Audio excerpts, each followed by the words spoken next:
Değerli izləyicilər, videonu bəyənib kanala abunə olun ki, hər kəs son xəbərlərdən anında məlumatlansın. Türkan yolunu dəyişib, onu dəstəkləyirəm. Amma mən onun getdiyi yolla gedə bilmədiyim üçün bizi daha birlikdə görməyəcəksiniz. Xəbər verilir ki, bu sözləri Meyxana ustası Pərviz Bülbülə İnci Səhər verilişinin müsahibəsində deyib. Pərviz Türkanın repertuar dəyişməsinə münasibət bildirib.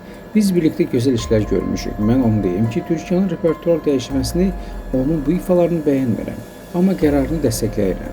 Aramızda küslük yoxdur, amma mən Türkanın yolu ilə gedə bilmədiyim üçün bizi artıq birlikdə görməyəcəksiniz. Türkan əvvəllər də xalq mahnıları oxumuşdu, uğursuz olmuşdu. Onu xalq məhz tərzinə görə sevmişdi. Mən açıq onun indiki ifalarını bəyənmirəm. Nə üçün belə qərar verdi, 6-8 ritmini nə üçün bəyənmədi? Başa düşə bilmirəm. Hər halda yenə də yolu uğurlu olsun.